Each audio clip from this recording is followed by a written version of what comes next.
Man, it's a pretty morning. There's one.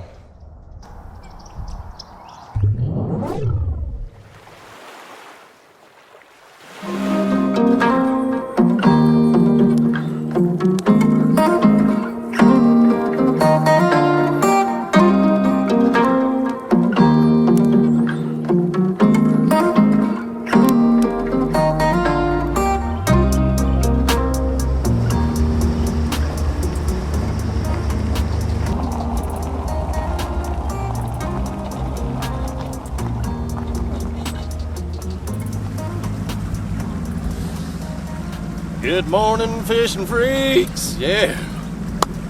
Still got my daggum headlamp on, man. Woke up, slept by the lake last night. It was real windy. Today's fishing experience, y'all, is sponsored by our friends at Mercury. Mercury Motors, man. Making those big, beautiful engines that scoot your boat across the lake. And my Pro XS back here, it's a scooter. We're gonna head out to an area that I fished on the last video in the evening where there's some good timber, and we're gonna try to get old hog jammer throwing the meat and potatoes stuff, y'all. We're out of the idle zone. That means it's time to go.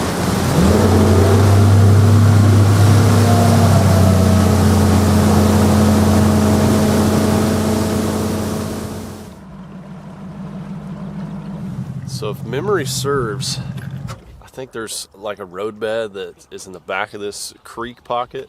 There's a bunch of timber in here. I mean, a bunch. Let's just start off with a jig. Start thumping some stumps. I got one bass so far. One bass that I've looked at. Right there between two stumps. Come on and get you some.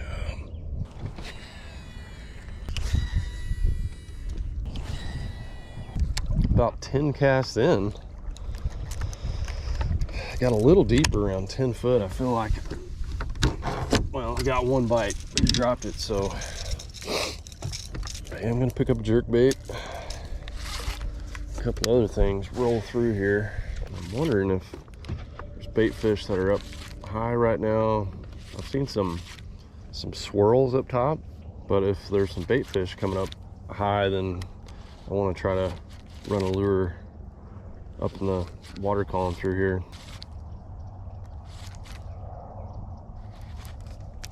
Got him. Got him. Wow, that fish picked it up really weird. Really weird. It's suspended there for a long time. Okay, I guess they want a little something high in the column right now. It's a little guy, but still. Sign of life, sign of a bite, sign of direction to go with your life. Dr. Seussisms out here on the bass scene. There we go. The Scout just getting her done in the spawn time. See you, buddy. Nice little warm-up fish. I was trying to bring it over a limb and not get stuck. It was kind of just lifting the rod and then it pulled back. Never mind the old pullback. Good times. So I know we're gonna have fish in this timber. I'm just wondering, you know, we had that full moon last night. Are they on beds, like really up shallow in here? That's what I need to figure out. Like, we've got some shad right here that are coming up, and basically just fishing for the shad getters right now.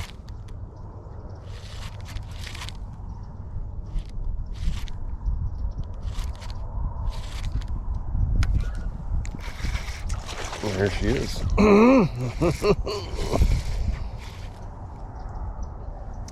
There she is, like it's a mondo. No, but I'll take you. Oh man, jerkbait's just, it's a crusher. It really is a crusher. Speaking of crushers, this fish has got it 3 ways to Sunday. You know, when I first saw this color in the Scout, I was like, I don't know if I'll ever throw perch, but it is a really good color, honestly, here where I am, and probably anywhere in the South. It's got that green back and a pearl belly, a little translucence right there, and some reflectance, but it's just like little perch lines, little fire tiger lines. But honestly, I've caught fish on it on so many lakes. It's one of my favorite colors in the Scout now. All right, I gotta do it. I gotta pick it up again, y'all. 3/8 ounce juicy jig, cowboy crawl, and I got a bandito bug, side pinchers cut off, split the tails. All I'm missing is a little chartreuse there. So this is a casting style jig. With a casting style jig, it's really versatile. It'll sit on the bottom. Your tails can stick up like that because it's got a flat spot on it right there. But it's also got a keel right here, so it'll come through cover as well. It'll bounce off cover. It's got a low profile line tie, good weed guard, so you can fish it in heavy stuff like this, but also let it sit on the bottom in those root systems, and it's not gonna, you know, fall over nearly as much as like a straight up flipping jig. I was explaining the jig and literally just got a bite, and it felt tasty. A lot of fish in here, just a lot of fish in the timber in this lake, but my gosh, are they dropping the baits a lot.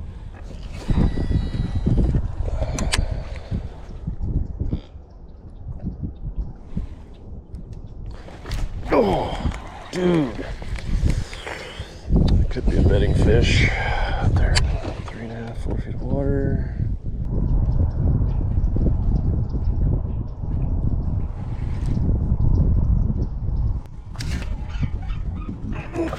Oh, jeez. Barely picked it up. Oh, you got destroyed by that hook set, dude. Apologize. Actually, I didn't rip him up too bad. Whew, that was nice. Fish is in 3 foot right there. It was just kind of right in front of me, and my line was just moving. First jig bite, y'all. You know what that means? It's over. I'm done mentally. The power pole's down, and I'm just dragging this really slow, in between stumps as well, not just flipping them.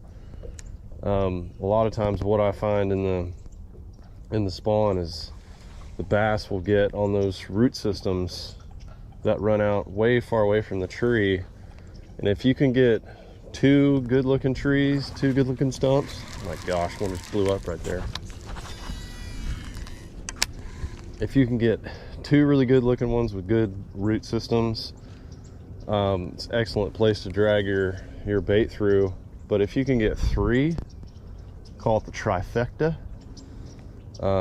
that's oftentimes, you know, just like for sure you're gonna get a bite. Like if you have 3 good trees within 5 feet of each other, and the spawn, the root systems down at the bottom are going to intertwine and make a really good spot for a fish to have a good hard bottom nest and feel protected on all sides. Man, it's a pretty morning. There's one. God, dropped it. I swear.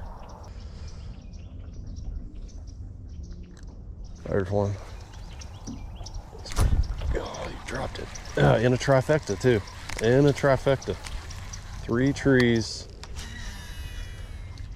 Are you spawning?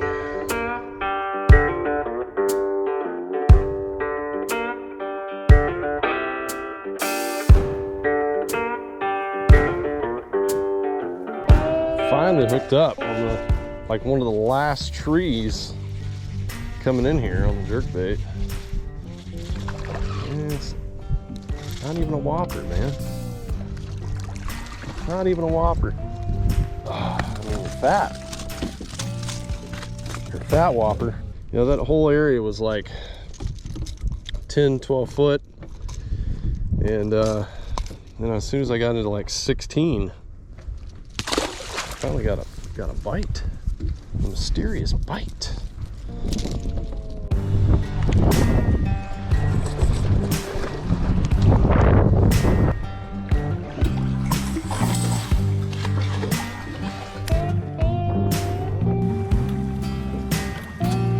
Found a little stack. Biggest one so far. Sorry about that, y'all. The GoPro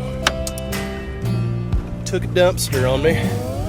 Not the best of angles, but you get the idea. That's 4-pounder for sure. And I've been waiting to throw this on a Carolina rig for a long time. Beautiful fish.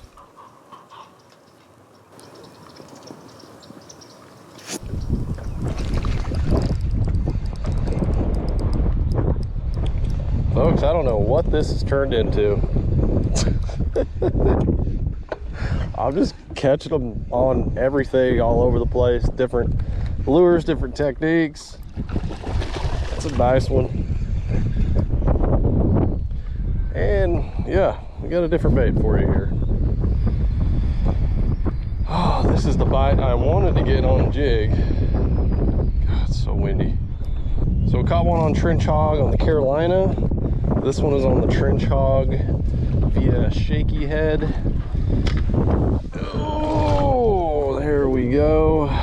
That fish has seen some action. The old booger lip. There's a little section of stumps right here, about 200 yards from where I was fishing offshore. I was like, I'll go in there. I got tired of fighting the wind, and the wind noise sucks for you guys, I know. But I'll let this guy go. See my guy, nice 3-pounder, and I was like, yeah, you know, I'll drag this little doodle around.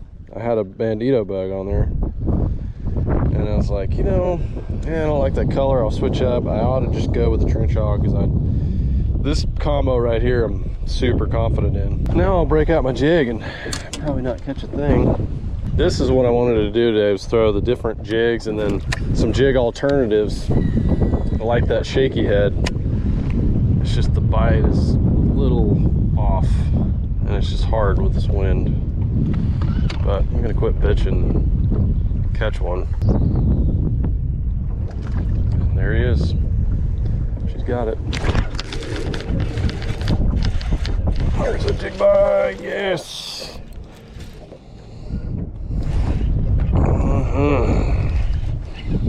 What I like about this is I just say, come on in here, baby. I made sure that one had it. That was on 3/8 ounce cowboy craw. A little bit smaller, black spot on the tail, pretty sweet. Had to throw it up from the stump there and then drag it by. That one wasn't directly in it. It was kind of sitting around it, so that's great.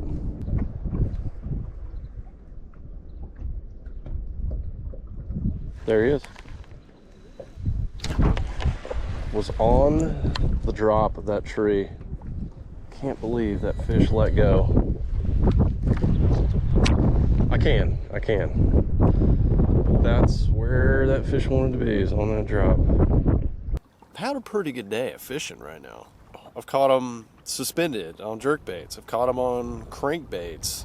I've caught them on the bottom, a few bites with the jig. You know, through the jig alternatives with the Shaky head. What else is tied on up there? The Carolina rig.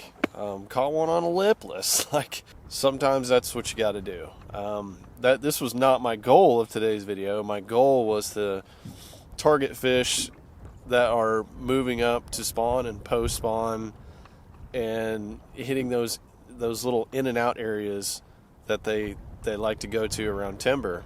I had this thing on my mind, and I know some of you have probably gone to bed thinking like, tomorrow I'm gonna go crush them on a fluke, or I know I'm gonna go throw a chatterbait or a crankbait, or, you know, for me it's a jig. Like, that's what I think about. And had I not fished yesterday, I wouldn't have had that notion. I would have came in fresh, and maybe you would have figured something else out even.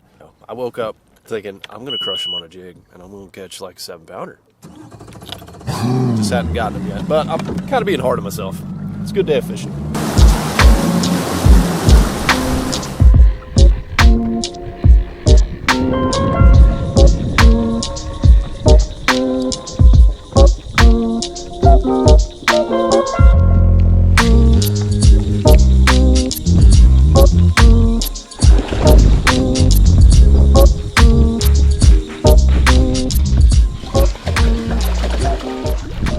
Solid Forsky. This fish ate it, sat there. I didn't realize it. I pulled up. He spit it out. I moved it. He ate it again. That's how much he wanted it. And it's just a fatty.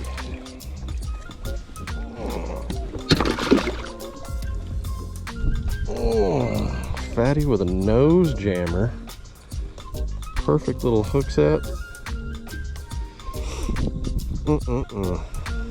It's gnarly. Have yourself a good day. Just a real solid eating session. Left tap. There you go. I've had so many fish pick up the jig and drop it. But I haven't had a fish pick this up yet and drop it. And that one, well, that one dropped it and picked it up again. I would highly recommend this little combo right here. And I'll leave a link if you guys want to get these. You can use my code LFG at googansquad.com. Get all of our stuff 10% off. Just, you know, an extra little, it's basically like taking the tax off of it, but just give you guys a discount. You can use that at any time you want to. And we do on Tackle Tuesdays, obviously Tuesday, we usually run some sort of deal on googansquad.com. So if you check in there, you'll find some pretty sweet deals as well on Tuesdays. But anyways, this is we don't make this. This is an owner jig, shaky head, but it's my favorite one that I use. I've used a bunch of them, and I would go with a 2-aught or maybe the 3-aught with a creature bait like this. And then if you're throwing like a thicker creature bait or going to like you know, a Cinco style, or I throw our lunker log on here, and I use a 4-aught or a 5-aught, and that seems to work pretty good with a 5-inch. This might save the day right here on the timber bite. Got some timber behind me. I'm gonna go in here, I'm gonna drag this. My first cast, nailed one. So let's keep going.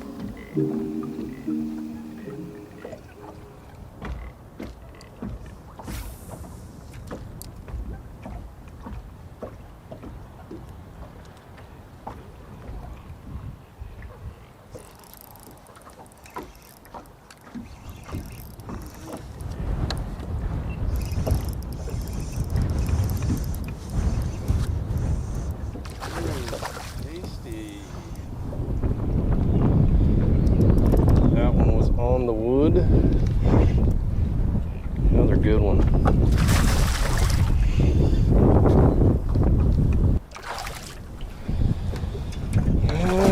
Yeah, I lost my worm. That's okay.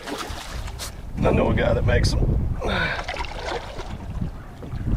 Oh, get all of it out. Get all of it out. Come here. Nicely done. As soon as I got down there on that wood, just twing. That one's a little lighter, but he's still over 3 pounds. Nice fish.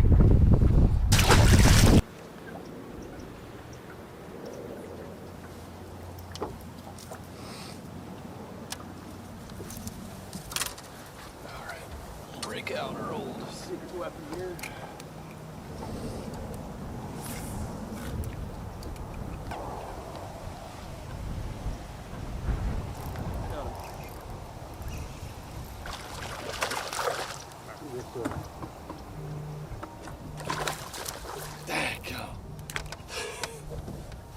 That's unreal, y'all. Throw a jig all through here and then pick this up. Bam. Well, y'all, we're gonna shut her down for the day. I'm fighting the wind. all day long, and it's time to go rest this body for another dangle, another day. Tomorrow. So I'm not sure what I'm gonna do tomorrow. I may go to another lake. I may stay here if there's a bad cold front coming in. I need to check the weather. I didn't get on the bite that I really wanted to, catching just hog hammers on big jigs. This is what I wanted to throw right here. A and B, 3/4 ounce juice and a 3/8 ounce juice. A couple different trailers, one for hitting the deep wood. One's a little bit more aggressive, and I did get some bites on the 3/8, but you know, some dropped it, and there's others I knew there were fish in the area and they weren't eating it. So I went around the lake. I kind of caught fish everywhere a little bit. It was like a moderate bite. I wouldn't say it was explosive by any means. And then I came back to the timber later in the day where I knew some fish should be more active. Didn't get the bites like I wanted to on the jig, but I did pick up the shaky head, the little 1/4 ounce shaky head with that trench hog, the junior trench hog on there. It's just a fantastic little alternative to pick up more bites. I used to fish jigs all the time. I still do. I love fishing jigs, but when I fished them on fork a lot, heavy timber areas that would get pressured, I started switching up to a shaky head, and I noticed I would just get a lot more bites. And you still catch big fish, especially if you throw a good creature bait, good, you know, bulky profile bait on there. And what I love about the trench hog is it has ribs on it, so it looks bigger than what it is, but it's thin. You get it's like fishing a finesse worm. You get a really good hook set with it. I almost never don't get a hook set with this little combo right here. That worm's really soft. It's thin, and it just goes right through them. And if you're gonna do a lot of finesse rigging like that, shaky heading and stuff, highly recommend doing braid to fluoro combo. I mean, there's really no other way to go. But I usually throw 15 or 20 with the braided main line, and then I'll go 12, maybe 10 sometimes if it's really clear. I went with 12 today just because I was trying to get bites, but 15 is usually what I go with if I'm fishing around timber. That is going to wrap it up for today, y'all. No loggerheads showed their faces, unfortunately, but we did catch some pretty solid fish. So, good day. If you want to stay tuned for more, you know what to do. Subscribe right here to the channel. You got to smash the like button. It's one action that shows you care. I would appreciate it. You can also just drop any sort of comment you feel like, whatever kind of mood you're in right now. Hopefully it's good. Just drop a little something juicy in there in the comment section, and maybe we'll get some more views. We got to get to 1 million this year, y'all. It has to happen. If it doesn't, I'm gonna quit. I'll just have to sign off forever. So just go ahead and do it. And I love y'all for being here on every single one of these videos. I absolutely love what I get to do, and I embrace each and every day, man. It's awesome. So I will go make another one for you guys right after this tomorrow. We're going dangling. Stay tuned. See you then.